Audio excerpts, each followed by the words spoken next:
नमस्कार दोस्तों।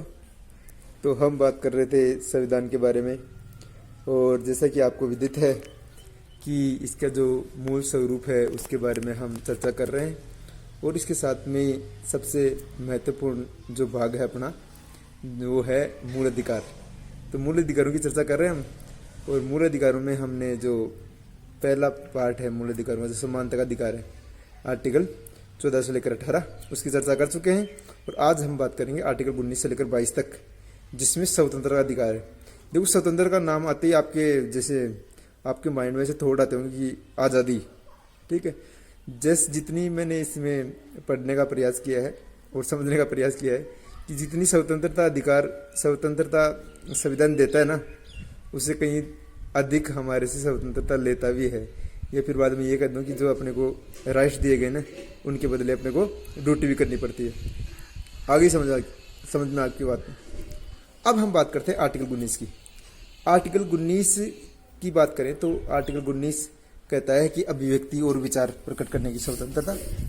या फिर बाद में ये कह दूं कि अपने, जैसे मैं बोल रहा हूँ ना, भी ये मैं बोल रहा हूँ और आप सुन रहे हैं, तो ये मैं आर्टिकल 19 के तहत बोल रहा हूँ। अपने विचार और अभिव्यक्त करने की स्वतंत्रता प्रदान की गई है आर्टिकल 19 में।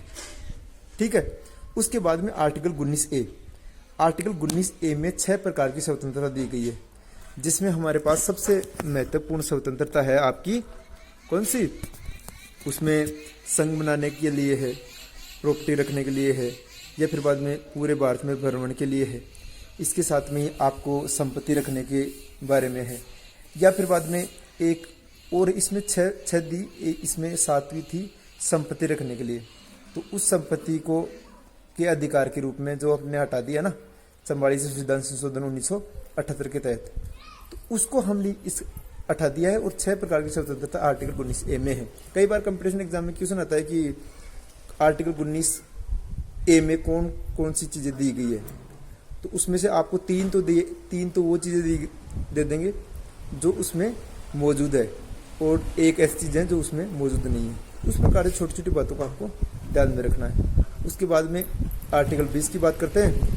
तो आर्टिकल 20 में किसके बारे में बात की गई है? आर्टिकल 20 में कि जो भी व्यक्ति को गिरफ्तार किया जाता है, उसको गिरफ्तारी में संरक्षण प्रदान करना, और इसके साथ में ही आपके उस समय जब वो गिरफ्तार व्यक्ति को गिरफ्तार करते हैं, जब तक वो दोष सिद्ध नहीं हो जाए ना, तब तक सरकार उसका क्या करेगी? रक्षा करेगी और समर्थन करेगी। ठीक है, अब बात करते हैं आर्टिकल 21। आर्टिकल 21 में प्राण और दैहिक स्वतंत्रता सबसे महत्वपूर्ण है। आर्टिकल 20 और 21 सबसे महत्वपूर्ण है। ये आपातकालीन इमरजेंसी में भी सरकार हमसे छीन नहीं सकती।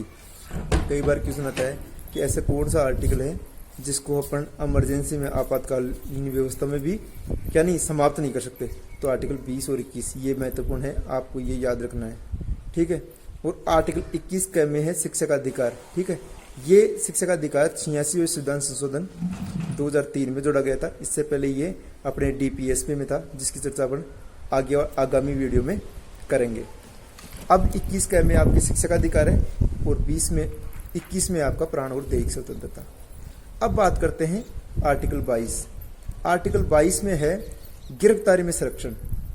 ठीक है, किसी भी व्यक्ति को गिरफ्तार किया जाता है तो उसको गिरफ्तार करने का कारण बताना होगा। इसके साथ में गिरफ्तारी में उसको संरक्षण, क्या नाम, जैसे ही उसको गिरफ्तार किया जाता है, तो गिरफ्तार करने के बाद में सरकार की जिम्मेदारी ये होगी कि उसको जेल में जो भी उसको राइट्स दिए गए हैं, और खूब सारे ऐसे कहते हैं कि अब मैंने जैसे इसको रीड किया तो उसमें खूब सारी स्वतंत्रता दी गई थी। जैसे कहते हैं 43 प्रकार की स्वतंत्रता। उसमें वो एकांत में नहीं रहेगा, उसको मतलब जैसे ही उसका मानसिक तनाव है तो उसके बारे में उसको हॉस्पिटलाइज किया जाएगा। इसके साथ में जब भी जो कैदियों के अधिकार हैं, उसके बारे में खूब सारी फ्रीडम दे रखी है।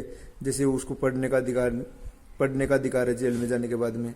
साथ में ही जितनी भी सुविधाएं हैं ना, जो बेसिक है, और साथ में ह्यूमन राइट्स कमीशन के द्वारा भी इनको समय समय पर जांच किया जाता है।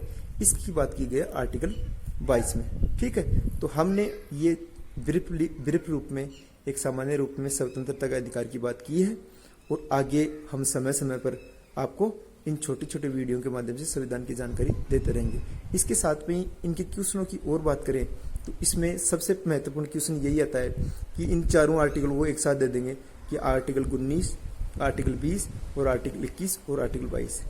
एक तरफ तो आपके क्या आर्टिकल लिख दिए जाएंगे और दूसरी तरफ जो आर्टिकल में लिखा गया ना उसको दर्शाएंगे।